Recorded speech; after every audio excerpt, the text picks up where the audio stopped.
My name is Anders Arviken. I'm a VP at Vator Securities. We're here today because we have a quite interesting event together with Xbrane. Xbrane is listed on Nasdaq First North. And short introduction of Xbrane, and then I'll leave it to Martin and the rest. Xbrane is a Swedish biosimilar developer. They have a lead candidate, and the lead candidate is in late stage phase 3.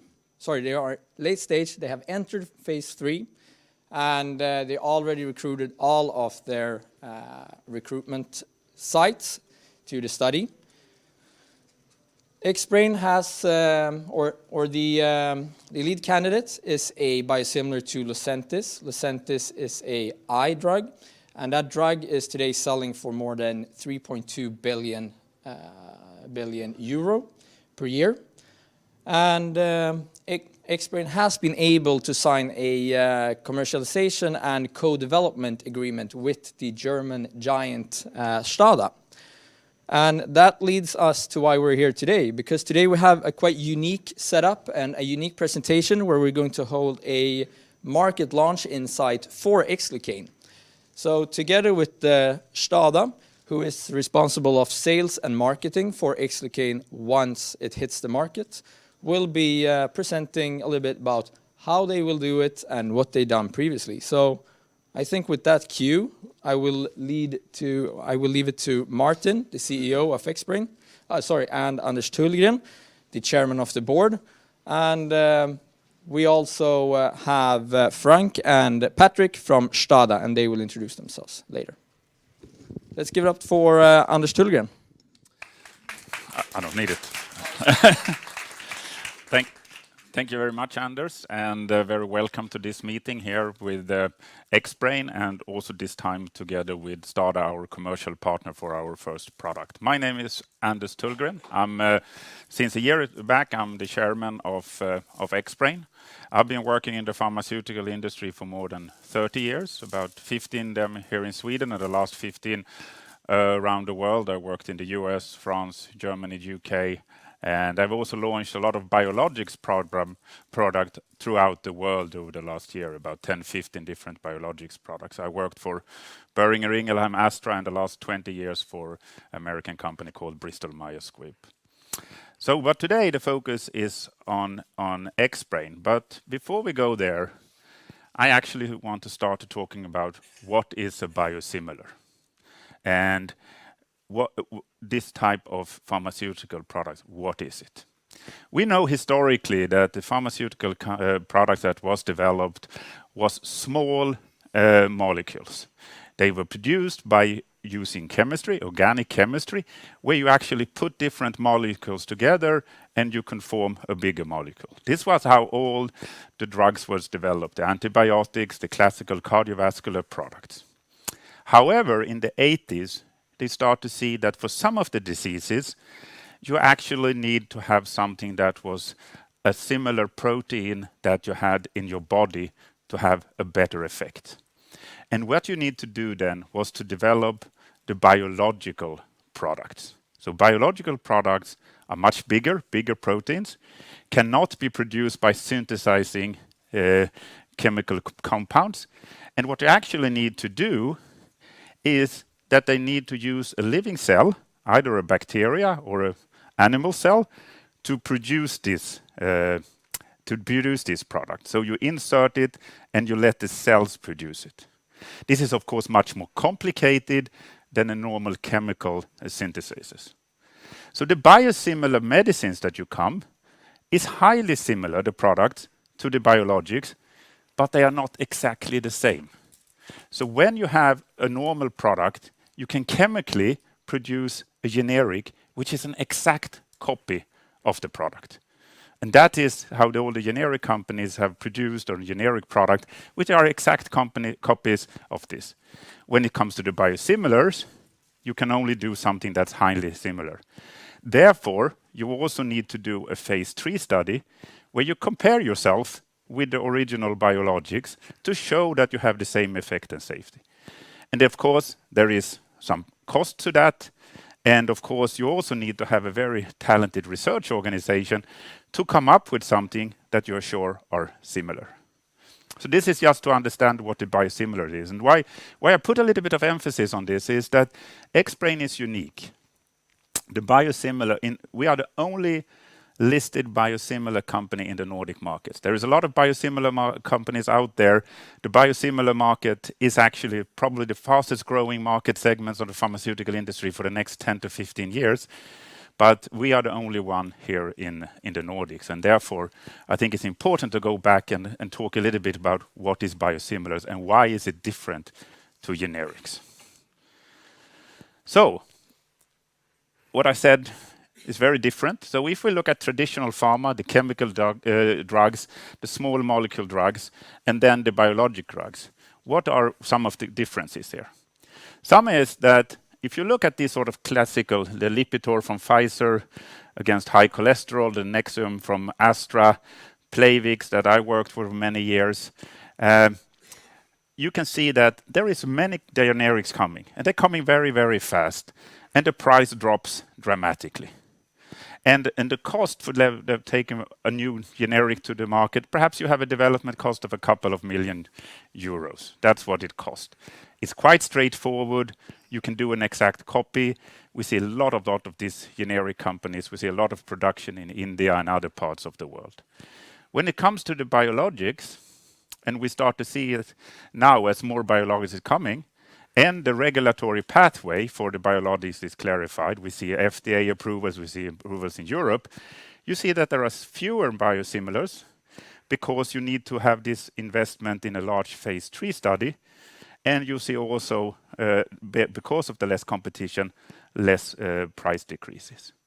So here you have the biosimilars, which are similar to those. Here you have generics, which are identical copies.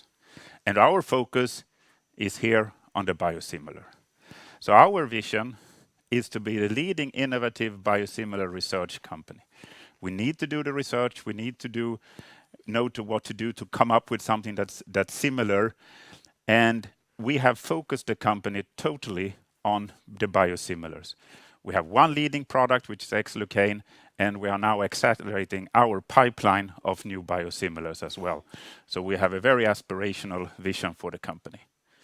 So the leading product is called Xlucane, and as Anders said, it's a biosimilar of the Lucentis product from Novartis. We are just now starting our phase 3 study, and Martin will talk more about that.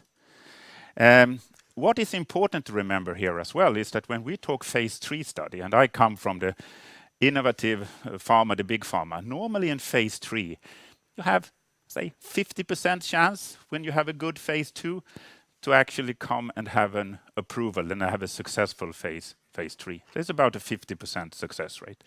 Here, as we have a product that are similar, and if we have done our work, we have a more than 95% of success rate here. So we need to do the study, but the success rate is totally different. So sometimes when you talk phase 3 studies, we think about 50%. Here we should think about 95%. Sales potential, and we will come back to this. We have looked at this, and we say that there is a sales potential, annual sales of 350 million for this product. And we are very happy to have STADA as the commercialization partner. We work very actively with STADA. Now we are doing the scale up of production. Now we're doing the clinical and work like that. We work very closely with them. We have joint venture meeting. It's a really partnership. But we already now start to prepare for the launch in 3 years, because we already now need to understand the market, how to be effective, and how to launch it. So it's very much of a collaboration, and I think we will come back to that as well. In this particular disease also, there is a huge unmet medical need, and we will come back to that. This is a very severe disease. People are getting almost blind with severe disturbance on their eyesight, and there is actually very few of the patients in the world in need of this medicine that's treated. And many of those patients are also treated with too low doses. So there's only a 5-10% of all patients treated today, and mainly because of the high costs. So there is a very high opportunity for volume growth as well. This is the board of Xbrane. We have Martin, who will talk shortly after me here as the CEO, and we have a very experienced board with a lot of experience from the pharmaceutical industry, both in Sweden and globally. And when it comes to Xbrane, as I said, we want and we plan to develop high quality and cost-effective, efficient biosimilars. We're focusing, and this is very important, you need to focus when you go in with a biosimilar on the right biologics, on the right market segment. You probably know that Humira, which is the highest selling product on the world from AbbVie, has just lost its patent, and there I think is 18 biosimilars out there. This is not a market where we want to compete. We are very selective where we go in, and we go in now with a Xlucane product in a market where there will be, to our what we think today, about 3 biosimilars in that market. So much less of competition. So we need to find a niche drug with a few competitors. High yield. When we do this, it's of course also important that with our talented scientists and researchers, that we come up with a technology that can give us a high yield, so that we have an effective production. That of course makes to defend our margin, but also keeping down our cost of goods. So this is very important. We have a patent technology here, and Martin will talk more about it, but that's also leading to higher margins, which is of course very important, because by the end of the day, we don't know how much the price will decrease. We don't know what's happening in the future. And then of course it's important that we have the high margin, but there is also a big opportunity for volume growth. And then, of course, establish partnership for sales and distribution. We signed an agreement with STADA in July last year. It was very important for us. It was important that STADA wants to work with us, a small research company in Sweden, but it was also very important for us to get a very strong commercial partner. And I'm very happy to have STADA here today to present for you a little bit what is STADA, what is the capabilities, what are their focus in the biosimilar markets, and we're very happy with that partnership. So that was from me, just a very brief overview. I will leave over to Martin to go in a little bit more on the details, and then of course we will have STADA, and at any time also we of course an open opportunity for any questions or anything that you want us to talk more about. So with that, I'll leave it over to you, Martin. Thank you. Thanks.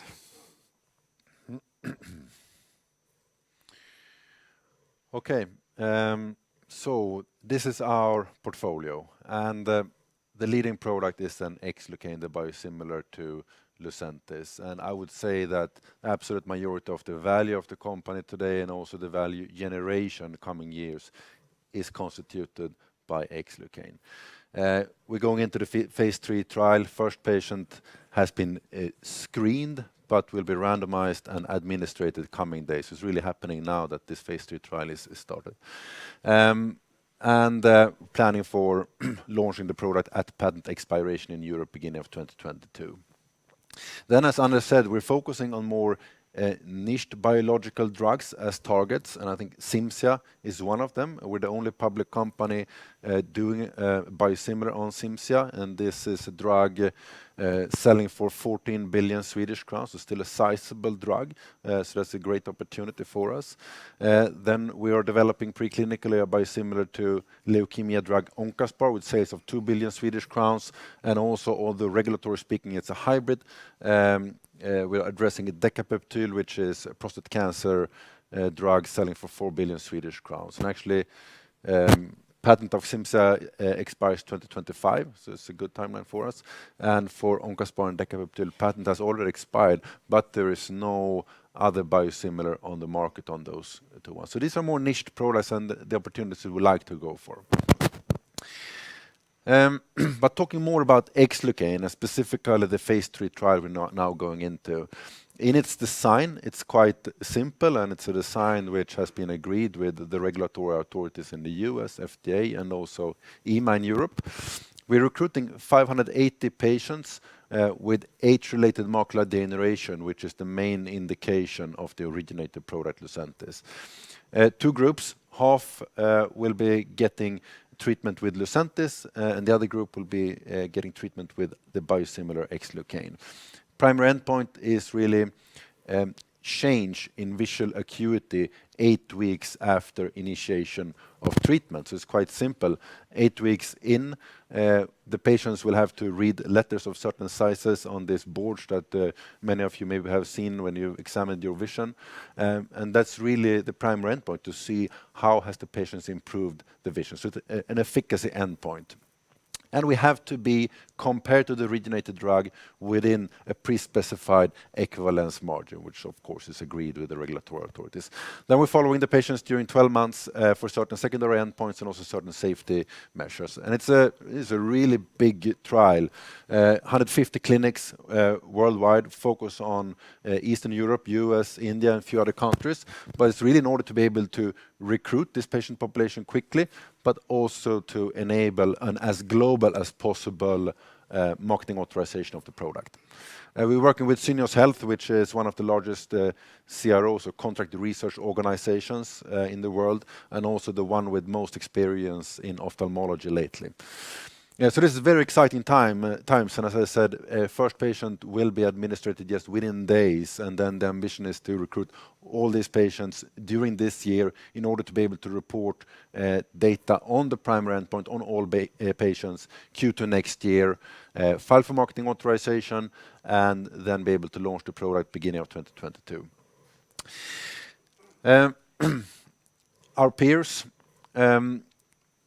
So we are, as you probably know, we're listed at Nasdaq First North, market cap around 300 million Swedish crowns. We have two peers which are developing biosimilars to Lucentis as well and are in clinical phase. Formycon is a German company listed in Frankfurt with market cap of 2.5 billion Swedish crowns. And then we have Samsung, which is a private company. But two really peers with regards to development programs for biosimilars to Lucentis. But what is important here is that we're the only one with a commercialization partner in STADA. It's yet not known who will be selling and marketing Formycon product or Samsung product. We believe this is important as we go into the phase 3 trial, because already then is when sales and marketing or marketing starts with connections with all these ophthalmologists at the clinics which are involved in the trial. Yeah. What about the Avastin and Roche product, Bevacizumab? Yeah. Which is on the market since many years. Will it be a biosimilar as well? And I don't know, a few years ago it has been used quite frequently in this disease. Mm. Off-label use, of course. Yeah. A lot cheaper. So what is it still used, and what is the strategy against that product? I'm not at all Yeah. of anything what happened. No, it is still used off-label because it can be done much cheaper than the originator product. So Lucentis today costs 700 euro a dose in Europe, while as including the compounding cost and everything, treatment with Avastin probably would cost you 100 euro or so. So still used, but I see it more as an opportunity from a biosimilar perspective. When biosimilars come in on Lucentis at a lower price point, I think there's an opportunity to gain part of that market, because as we all know, usage of Avastin in the eye is attached to quite severe safety risks, which obviously with the biosimilar to ranibizumab approved for a purpose you don't have. So I see this as a big opportunity. And you don't think that Avastin will be filed as, or Bevacizumab will be filed as a biosimilar in the future when the patent is lost? We will see biosimilars to Avastin for sure, but I don't think it will impact the picture, because if you imagine 50 euro roughly is the cost of the drug when you use it in the eye. And if a biosimilar comes in at 20% price reduction, we talk about 40, but then you have the compounding cost, which is about 15 addition. So would it change anything if you go from paying 100 to 90 euro for a dose of Avastin originator versus biosimilar? I don't think it would change the pattern. I think the big change will be with Lucentis biosimilars coming into the picture and really providing a more cost-efficient approved product which is safe for the purpose. But is it possible that Roche will file No, this indication? no. No, they have nothing to gain, because Roche is the developer and originator of Lucentis. So they have nothing to gain. No. They will never do it. No. So I think perhaps important to just say that the Lucentis is a Novartis product, but they in-licensed it from Roche. So there is a link there as well, which means that there is probably there is an agreement. We don't know about what, but there is a royalty agreement between those companies as well. So it's not I think it's just important. It's not the Novartis product. It's yeah. We have some time for Q&A afterwards because we need to get the questions recorded. So we'll be handing out a mic afterwards for questions. Okay. We have a big advantage in our technological platform where it has been demonstrated that we can, in academic studies and also by ourselves, that we generate a higher yield in terms of producing proteins compared to standard systems, up to 12 times. And that, of course, since the production cost is by and large fixed when you go into a GMP facility, it has a huge impact on the production cost. And this will be of importance in emerging markets where prices will be slightly different, but then also for other products than Lucentis, where COGS constitutes a larger share of the originator price than what is the case for specifically Lucentis. But this is a great advantage of Xbrane. Looking ahead here, of course, 2019 will be a lot about recruitment of the patients in the phase 3 trial and then reporting the data from the trial, filing for marketing authorization and subsequent launch beginning of 2022. But during that time, we will also be generating a news flow from our preclinical portfolio. We intend to take the product Vator into a phase 3 trial as well, together with our Chinese partner, and also to tie up hopefully a European partner into that program, and then progress our preclinical portfolio further as we've done now with Xlucane. So it's very exciting times, and it's very exciting now that we have STADA here to also present the company and also present their perspectives on biosimilars and particularly Xlucane. So I invite to the stage Frank.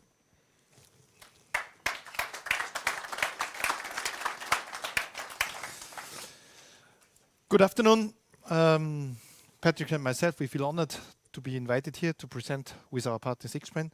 When I entered this room, I saw this sign, "Get things done." And I thought, this is a good motto, and we should put, "We get things done." And I think this could be the motto for Xbrane and STADA. So I take this opportunity to introduce our company. We are a very well-known German company, but maybe not so well-known in the Nordics, so I would like to do this. So my name is Frank Staud. I'm the Executive Vice President for Corporate Communications. From my professional background, I'm a journalist. I have been editor-in-chief of one of the biggest newspapers in Austria. And after some time in my career, when I turned 40, I thought it's time to change. And I turned more or less the page and was working on the other side. And now delivering messages to journalists and investors, of course, as well. My colleague Patrick Schlebrowski is our head of the biological business and will give you any details you might know about our cooperation here with Xbrane. So STADA is a company. We are doing revenues about 2.3 billion euros. We are having more than 10,000 employees globally. And you know, we were taken over by private equity companies, Cinven and Bain Capital, 2017. And those of you who are experienced working with private equity know a lot of things have been changing. And also partnerships and the way we are living partnerships have been changing. And so, you know, in the past when STADA was doing collaborations like this, it was more about we were looking at the case, we were giving some money, and then we were waiting and hoping and keeping our fingers crossed more or less that the results will be delivered. Since now our attitude changed completely, we are really working actively on this cooperation. So we are meeting on a monthly basis with our colleagues. So either they come to Frankfurt or we come to Stockholm, as you can see. And it's really an active cooperation. And I think it's also good. And as you can imagine, as Cinven and Bain Capital are also considering maybe in 3 to 5 years to sell STADA to another company or maybe go back to the stock exchange. Also, we have high pressure to deliver here and prove that we are doing the right thing here and getting the things done.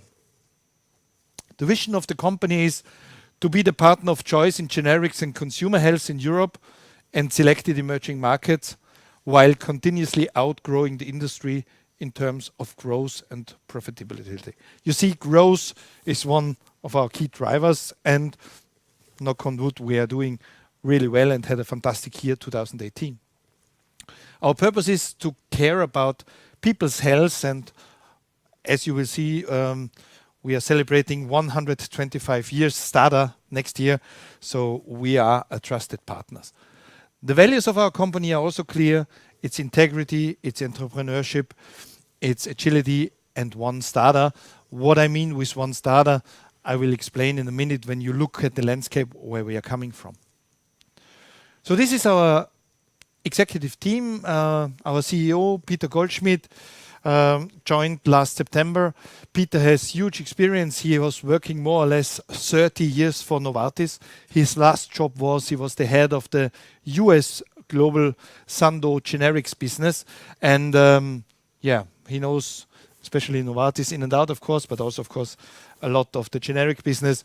And he joined us last September. And I don't go to any detail, but I think it's key. We have with Dimitri Efimov, a very experienced colleague who is doing our business in Russia and CIS.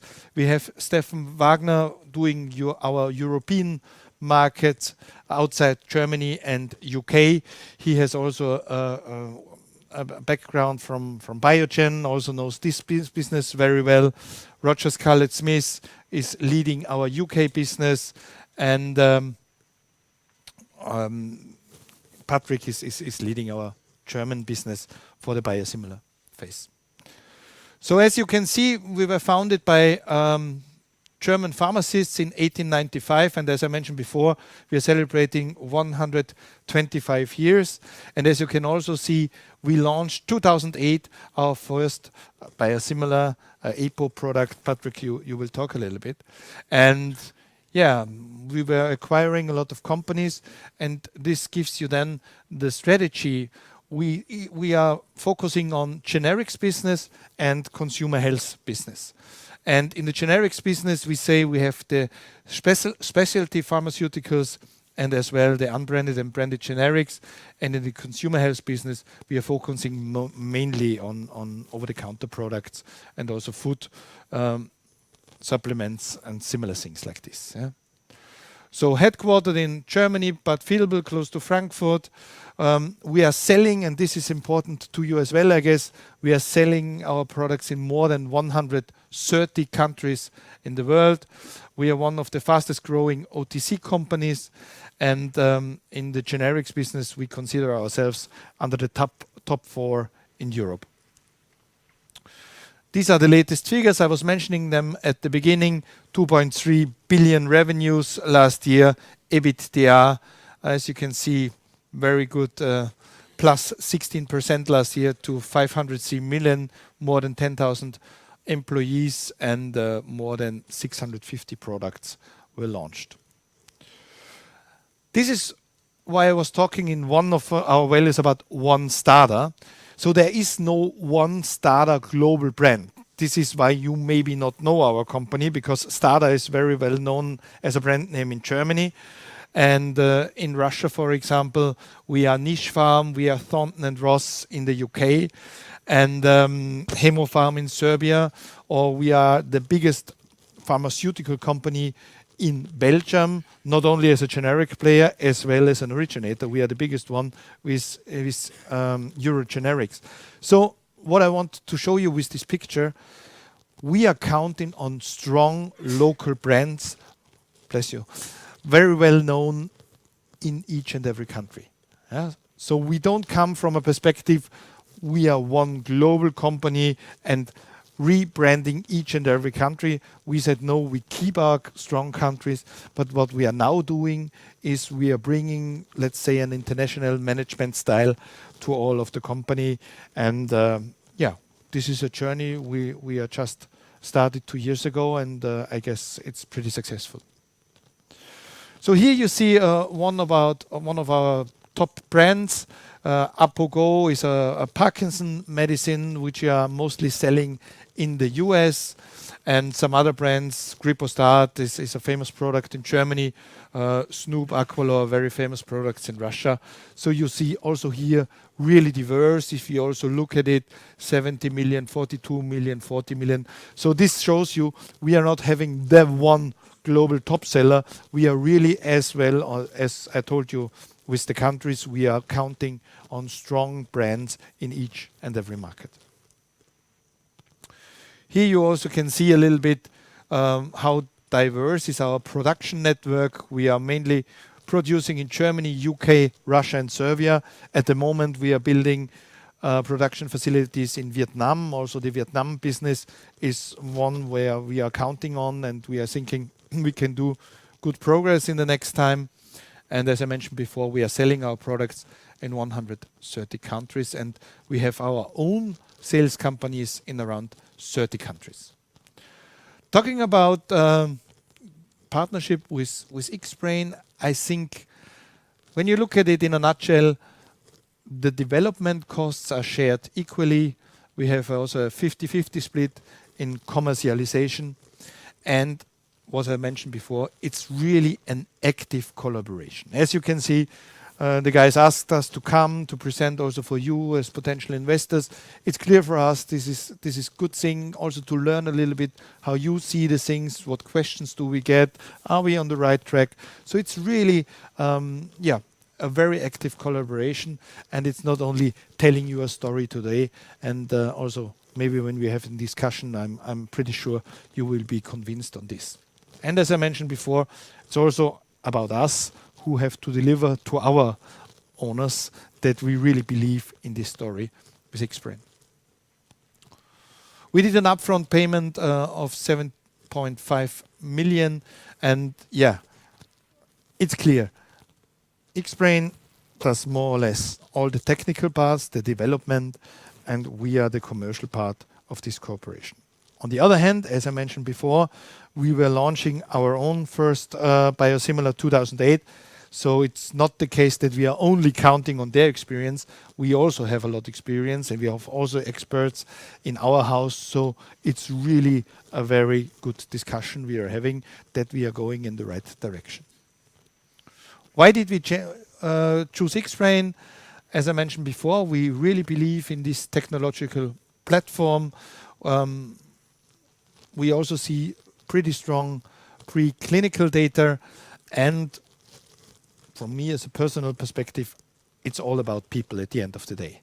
It's about people. When you meet, what impression do you get? And we really see there a competent and credible team, and this is also really important why we count on this cooperation. This was it from my part, and now I hand over to Patrick. Thank you. Thank you.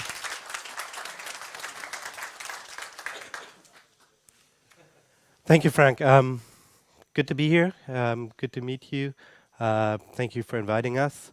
I will speak a little bit at the beginning about biosimilars, the markets in Europe, some observations that we're making with biosimilars coming onto the market.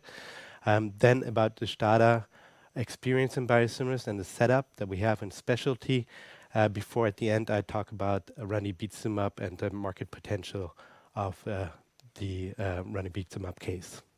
So some of the observations. When we look at biosimilar launches in the past, we see that with every biosimilar, basically the market uptake, the penetration of the biosimilar increases in speed. When you look at the, let me just see what the pointer is, that one. This line, this is GCSF. It was first launched in 2010. It has a 90% penetration, 90% market share of biosimilars, which is of course a very high market share, but you do see it took a long time to get there. And when we look at some of the more recent ones, you see that the curves are much steeper. For example, adalimumab, which we mentioned earlier, the biggest biologic worldwide came off patent in October last year. It was only launched end of October last year. So this is December data, so it was only 2 months. But after 2 months, it was already 10%. And when we look at some of the more recent data in the countries where it was first launched, Germany, UK, we're already at 40 to 50% after 4 or 5 months. Uptake is increasing. The market is getting used to it. Physicians are more comfortable in prescribing biosimilars, and that is something we expect in the future to continue as well. One of the other observations is that the uptake varies between countries. We have countries where traditionally the biosimilar market share is pretty low, such as in Belgium or in Ireland, and then we have countries where biosimilar penetration is pretty high, such as in the Nordics, for example. But we also see it differs from molecule to molecule. Just because for one molecule the penetration is high does not necessarily mean this is the case for other molecules. So we really have to understand the market dynamics for each molecule, who the decision makers are, who the drivers are, and look at each market individually. Then we see with every biosimilar so far that the market after a biosimilar launch has expanded. So the market size has increased, meaning more patients are getting access to these very, very important medicines. Either they're getting access earlier or more patients overall are getting access. And Anders said earlier, ranibizumab is certainly a case where there's a large untreated population. So it's something we expect to be the case for ranibizumab as well. This picture is a little diverse, so let's look at infliximab, for example. We do see infliximab was growing before biosimilars were launched, but you see the growth sped up after the biosimilar launch, and the market is expanding. And we see that with every single molecule that has gone off patent and has been exposed to biosimilars so far. Then we see a pricing discount of when biosimilars come to the market, somewhere around 20 to 40%. It does again differ from molecule to molecule. Some of the competition is different, some of the number of players are different, and it does of course differ from country to country. We have countries that have lower discounts, and then we have countries that have much higher discounts, but on average we see discounts between 20 to 40% as being realistic right now. And when we look at the market types in Europe, we have 3 types in the specialty market. One is a very centrally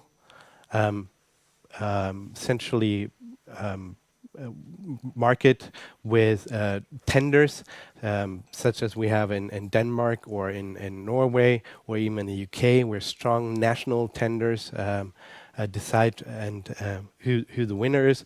Then we have markets here in purple, where there's a strong usually the specialists are in hospitals, it's hospital contracting, sometimes it's in regions, like in Italy we have 22 regions, but it's a little more decentralized than the first market type.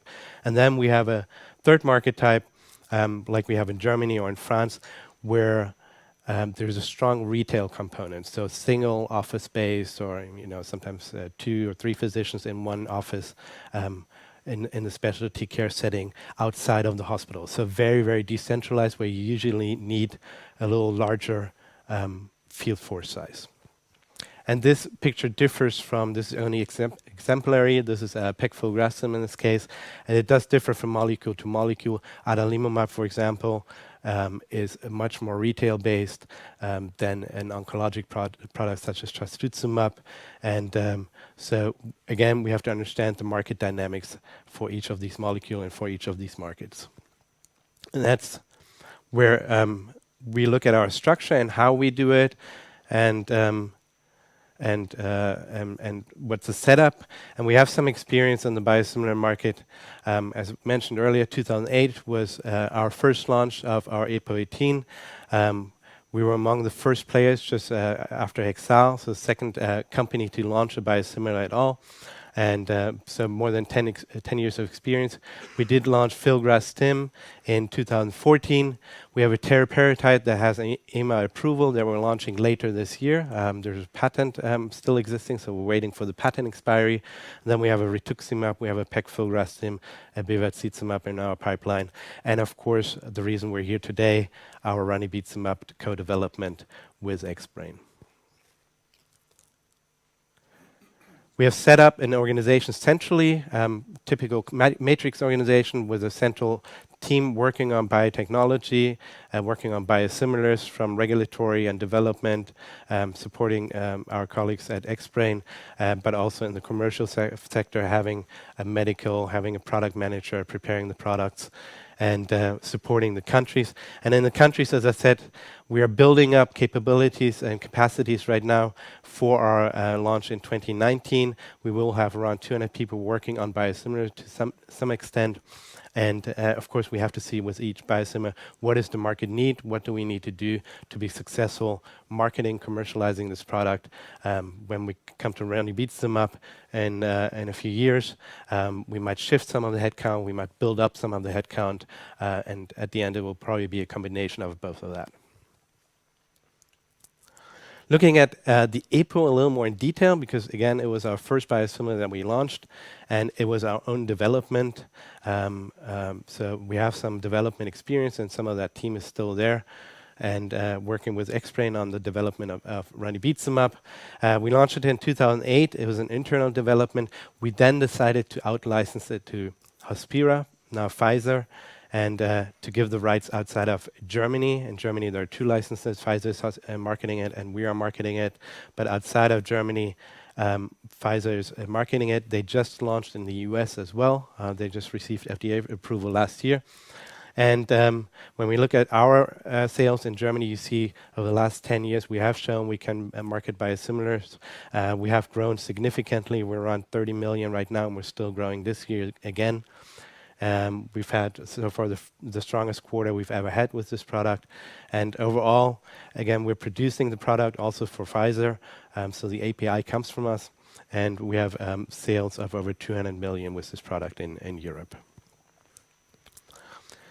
Frank mentioned it earlier, in many of these countries and many of the countries in Europe, we are in a very strong position to build up our specialty business, to build on the space, and are doing this right now. So looking at ranibizumab, Xlucane, and its market environment a little more in detail, when we look at the vascular endothelial growth factor inhibitor market, we see the market is almost 10 billion strong worldwide. 3.5 billion of that is Lucentis, the original ranibizumab from Novartis. In Europe, Novartis, in the US, it is actually sold by Roche. 6 billion of that is a product from Bayer, Eylea, molecules aflibercept.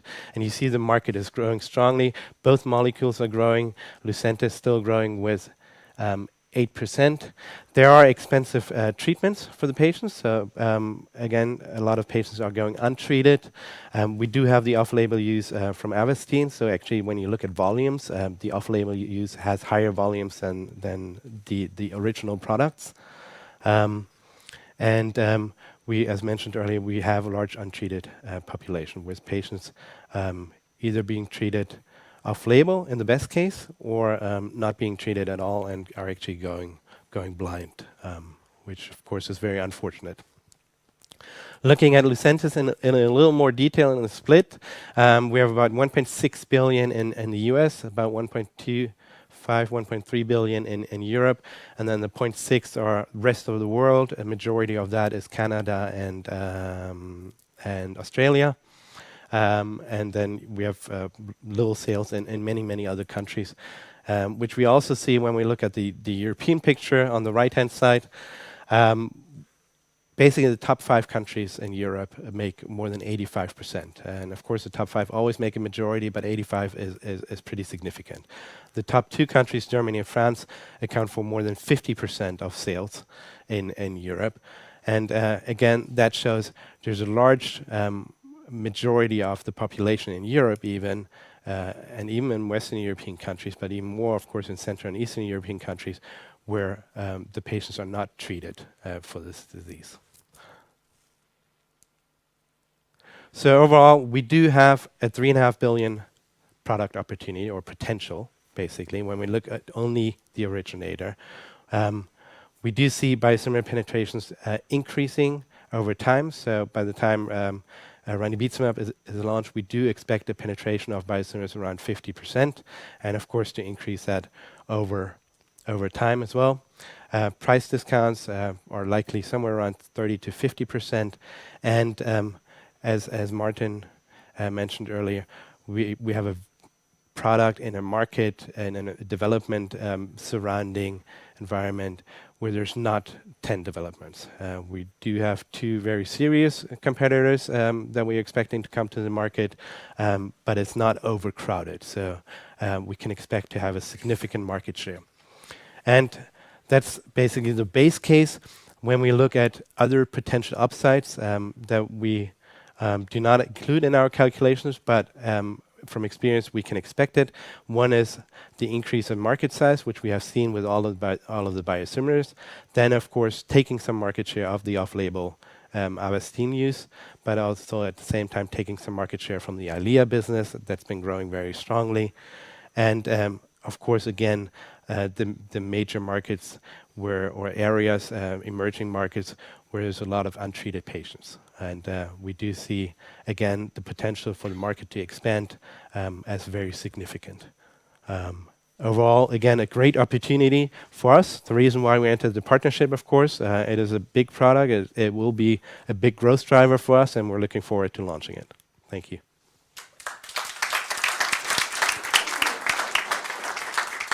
Perhaps Frank and Martin, should we go up and take any questions from the audience? I think we have some microphones as well, so we can record the questions as well. Anders? Thank you for presentation. Just for point of clarity here for a non-medical person, but perhaps an investor in your company, in Xbrane, which already is, by the way.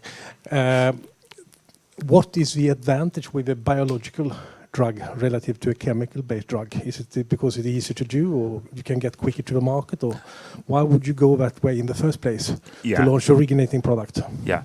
So the problem is that originally we could only, because the science was not there, we could just do chemically produced products.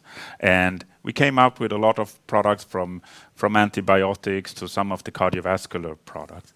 When we wanted to target some of the more severe diseases like oncology, multiple sclerosis, rheumatoid arthritis, we saw that this was not enough. The products we could do by that traditional way was not effective enough. So what we tried to do then instead was to say, here is actually a protein that is in the body and is fighting these diseases. Can we produce that, a copy of that, and then it's larger proteins? And that's what we're doing when we do biologics, and then the biosimilars, which is the copies of the biosimilars. So it's how science has evolved, and in today's world, most of the breakthrough medicines, and I worked a lot with immuno-oncology, with Opdivo products that now revolutionize cancer treatment. All of those breakthrough products now, more or less all of them are biologic products. So it's a science evolution, if you say so. Any other?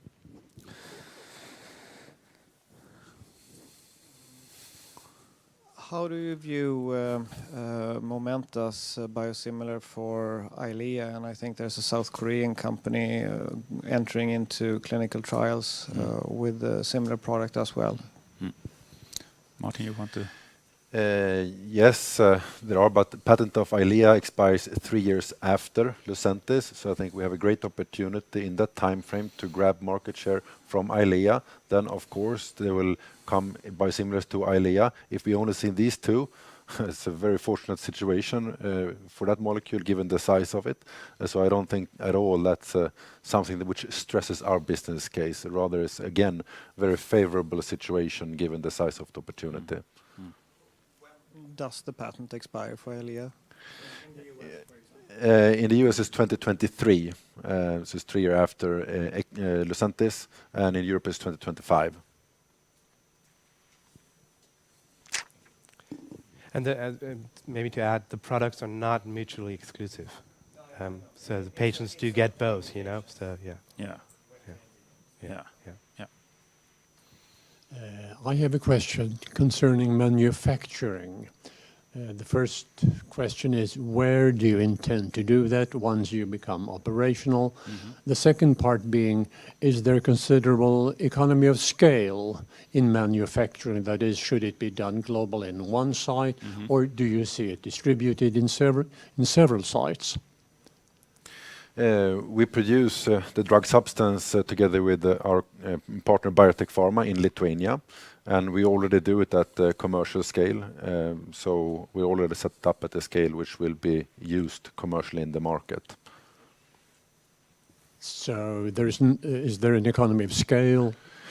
Of course, there's economies of scale, but we've chosen a certain production scale which is suitable for this product, if you will. So it's a trade-off. You cannot have a scale where you do one batch every second year. You want to be able to do a few batches a year for several reasons. So we've chosen what we believe is the optimal production scale for this product.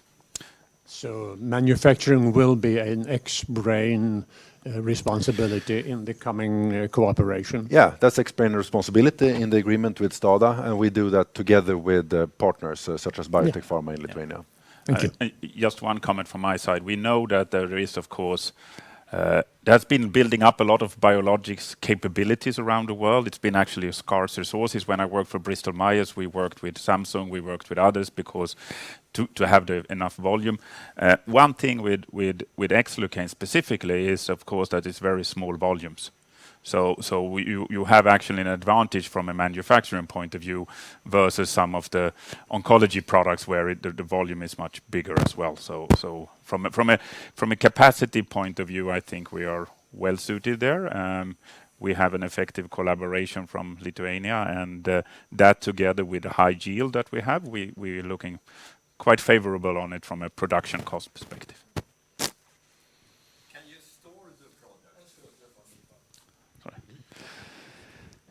Can you store the product? Is Yes. it suitable for that? Oh, of course. I mean, the drug substance has a shelf life of 5 years, so you store that freezed, of course, and the drug product will have a shelf life of 36 months, hopefully. Okay. Thank you.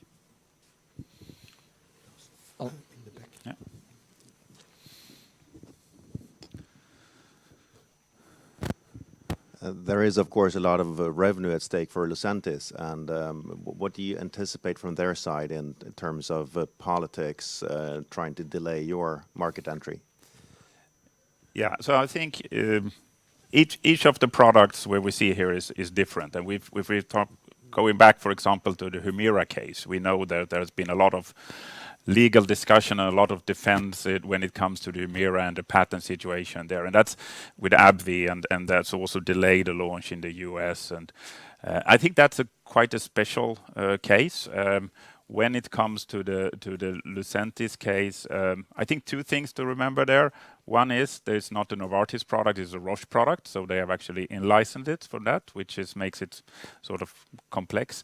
I think that they probably will also, when the biosimilar comes in, needs to follow with a lower price as well. I think that's what we have seen historically as well. But I cannot speculate more on that. But that I think is probably the thing. The important to know is that it's not the Novartis own product. So that I think is important. I have a second question for STADA. I'm sure you've evaluated different biosimilar companies, and what did you see in? How would you describe Xbrane from your point of view, comparing it to other biosimilar companies? How would you describe Xbrane? Pros and cons of working with them.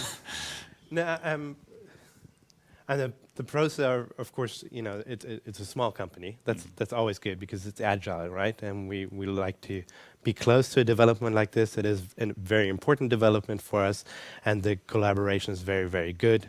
As we said earlier, we have monthly meetings, we have calls on a regular basis. Our development team is very close to the operational team of Xbrane. So that was one of the factors when we chose the Xbrane as a developing partner. Yeah, The collaboration so far has been very good, and we expect that to be the case, of course, in the future as well. But I mean, we do assess when we look into opportunities like this, we of course assess the business case first of all, right? And then we assess the technological platform behind it. Do we believe the development will be successful? And obviously the answer here is yes, we do. And of course, as Frank then said, it is a lot about people, right? So there's a personal impression you get when you work with somebody and when you make that decision, and that of course has been positive again, and that's the reason why we're here. Yeah.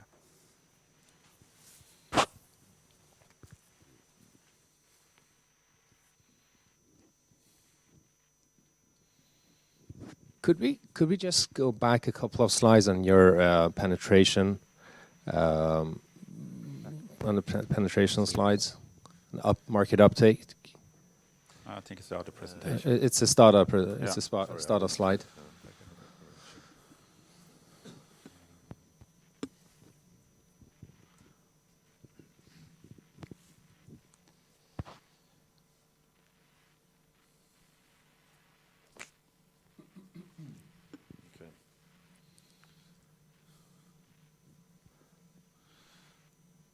There, thank you. I mean, we've seen a lot of slides, but I think we can make the case a bit simpler, let's say, because look, you have a phase 3 asset. The probability of success is 95%, and you're happy with what you have seen in terms of data being STADA, the preclinical stuff. So, assuming the product will be there, we can only look into uptake rates for biosimilars, and they are increasing. Please allude on why they're increasing, because that gives some comfort when the market looks into this case, given that we have let's say, a target of selling 100 million euros.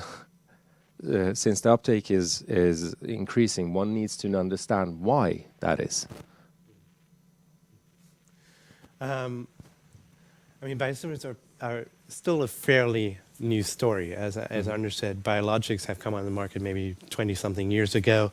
And we did, of course, have the first biosimilars in 2007 with the growth hormones and the APO in 2008. But those were still fairly small molecules in niche markets. Those are usually accompanying treatments. APO, of course, in the treatment of in nephrology or oncology, but not as main treatment.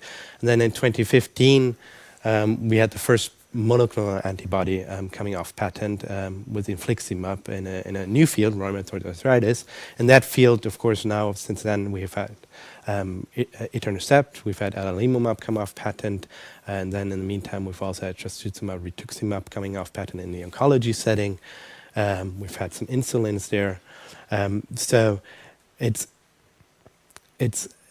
a lot of the major products, and when we look at the top 10 selling products in the world, 7 or 8 of them are biologics, and many of them have either come off patent in the last 3 years or are coming off patent in the next few years. So it's a big story in pharma right now. You know, the patent cliff of biologics basically, and the opportunity for biosimilars player. So the market, and the reason for the increasing uptake is markets is just getting used to it. You know, physicians are getting acquainted with biosimilars, they're understanding what biosimilars are, patients are accepting biosimilars. So it is a new story for the market. So, I mean, it does take some time, but we have seen the uptake rates in recent launches increasing, and we do expect that to increase over, because the story is not over, it's just at the beginning, right? So to increase over time as well. Yeah, sure. Because to me, it's more of an execution risk on taking the product to the market, and at a correct, let's say, decent discount, and getting up the penetration, and looking into the yellow, the green, the red, the violet, or whatever. It looks quite encouraging. And then, if you could please click to the slide where you quantify the market for Xlucane or the Xbrane product. That is. No, is that it? That one, yeah. So the 3.5, that is 3.5 billion euros, right? Yeah. Okay. Martin, I think it's would be helpful to take us through how you have, let's say, your assumptions on the sales potential together with STADA, because you're not targeting the 5.9 billion euro at this moment, because that's the upside, you say, right? So please just take us, or if you want to do that, just take us through that and make it very simple. Yeah, so I think, let's make it very, very simple. And let's say this is 3.5. That is the sales of Lucentis today. We see that the Lucentis sales is growing. We don't know how much it grows, so let's be conservative. Let's stick with 3.5. We know, and we talked about it as well, that there could be a potential up here on the Eylea, because that goes off patent 3 years later, and it has the same price as Lucentis. But let's forget about that as well. So let's just keep the 3.5, and we say 50% price discount. We know that historically be 20/40, let's say 50. That makes it 1.7. And let's say that we take 25% of that market. We are 3 players. We will have the original product. Then we come somewhere close to 350. And with a lot of other upsides, but let's forget about it. So super simple, 50% price decrease. We take 25% and we come somewhere 300-400. So let's say 350 million euros per year. And what does that render for Xbrane in terms of revenue? Because that's the joint sales target, let's say, right? So what does that render for Xbrane, please? Well, roughly a third. Yeah. Because we will have a cost of production, but given the low COGS we have, we count on gross margins, which are above 90% in this case. STADA will be responsible for sales and marketing, and obviously carry a certain sales and marketing expense, which if I look on the average STADA portfolio on the annual report is roughly 20-30% of net sales. So you cannot take that off, and the rest is shared 50-50. So then it ends on roughly a third of the sales resulted in income for Xbrane. Yeah, and here comes the big question, because there seems to be a huge gap in terms of, let's say you generate 1 billion SEK out of that sales when you hit it fully, right? And you're enjoying a market cap of 1/3 of that. That is a huge gap in terms of market perception and the potential you're targeting, right? Please why do you think that is? Because I think a lot of the community here is asking themselves, what's the gap? Because it's just a huge gap. Yeah. Yeah, that's the very simple question, and I think that's a very, let's say that's 50% of the story. But there is another story that is also very simple. I'd like Xbrane CEO to take us through that, but I agree with you. Yeah, no, there's one reason with the capital need of the business. The other thing is market perception, and maybe you have to blame me a little bit. When we took the market public, we took the company public in 2016. It was a lot about the product Sverotide, which we still have in our portfolio, and the prospects of selling this product in the Middle East, something which we've done. But throughout this time period, we really come to terms with what we're going to focus on going forward, which is the biosimilars, and particularly now the leading product Xlucane, where the absolute majority of the value lies. And I think we have spent time talking about this to the investor community in Sweden and also broader internationally, with the help, of course, from Vator as well. But we shall not underestimate what it takes to change the perception of the company from the story, what it was then and what it's now. So I think this still is a process which we have to enforce further and further on to really tell the true story about Xbrane and the potential it lies in the biosimilars and particularly Xlucane. And I also think that we have set a very clear strategic direction last year, and on being a leader, innovative research-based biosimilar company. That's what we want to be. That's what we think we can be. With an Xlucane is the first product. The collaboration with STADA, that was very strategic. And then, of course, we are the only biosimilar company as well. So we also need to spend time talking about what is this market, why is it interesting, how will it evolve, and that's what we're doing now with even more emphasis. But very important is that the strategic direction is super clear for the company now. We want to be one of the leading biosimilar companies in the world, and that's what we're aiming for. So the vision is very clear.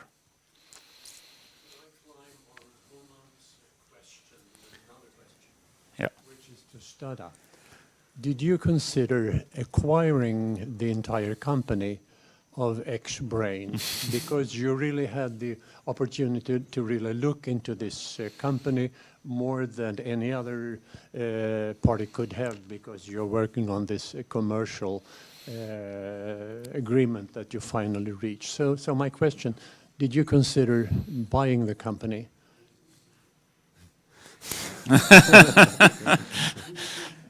I'm not sure how to answer that. No, I don't think that Or was. do you have a policy of not acquiring major? No, I don't think that was a consideration. We were looking to develop together with a partner, and this was the opportunity at hand. And so either to in-license, as we have done with other models, or for co-development, and acquisition was not a consideration at that time. Also, given as far as I know, I don't know. I know as well. Yeah. Yeah. No. But combining the very good grace that you have given Xbrane in terms of the development potential and the very good yield of the production process, which could be used to other biosimilars as well. Yeah, I don't know. I think when we look at our acquisitions, it's usually more in the commercial area, right? Expanding our commercial footprint, than on a development, purely development area, I would say. Okay, thank you.